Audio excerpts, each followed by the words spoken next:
of the day 37. How are you? So anyways, now this lick is not really hard to play, but maybe theoretically it's a little bit challenging if you don't have too much theoretic information. So if this lick seems like it's over your head, theoretically anyways, just maybe learn the lick and use it, right? And then, you'll catch on later, I guess. Or just try to understand it. I'll explain it real slow. Again, if you want more information on this, you can go to Patreon and get the PDF, which explains it in much better detail. But this is based off of Barry Harris's chromatic rules, okay? Now, he has two rules. I have it written right over there. The first rule is that if you descend from a chord tone, you can put a chromatic passing tone between the root and flat 7. So look, we're playing over the 5 chord at the end. You get 2 bars, right? So I'm starting in the 2nd bar. So that means I'm going to play from the E chord. Here's the 3rd, okay? Now, if we go by Barry's rule, we can descend one at a time. This is the first rule. There's the root. Now you can put a chromatic passing tone between this and the next note, which is the flat 7.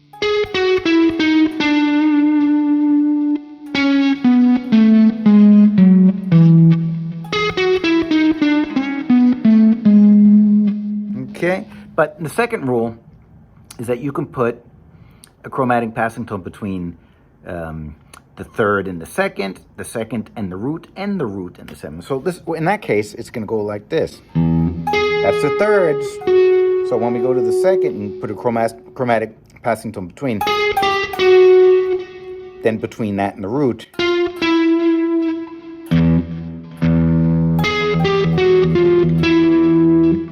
and then between the root and the flat 7.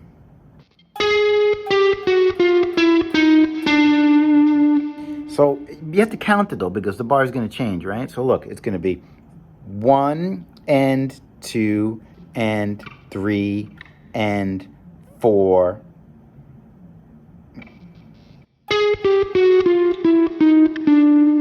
And then the chord's going to change, right? So I'm going to go from below the 3rd of the A chord.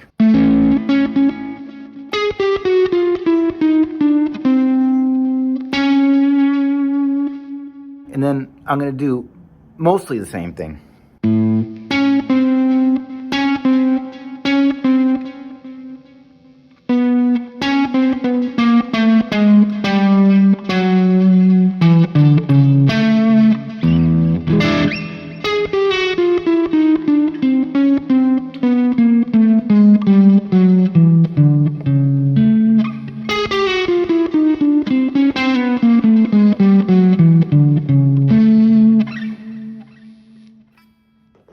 So going back to, this is rule number 1.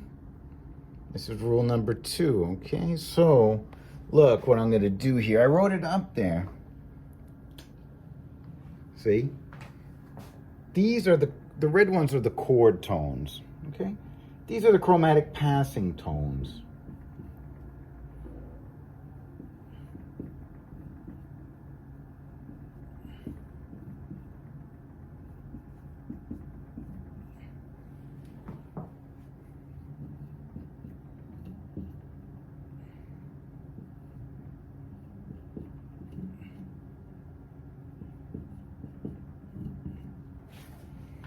And then at this point, I just play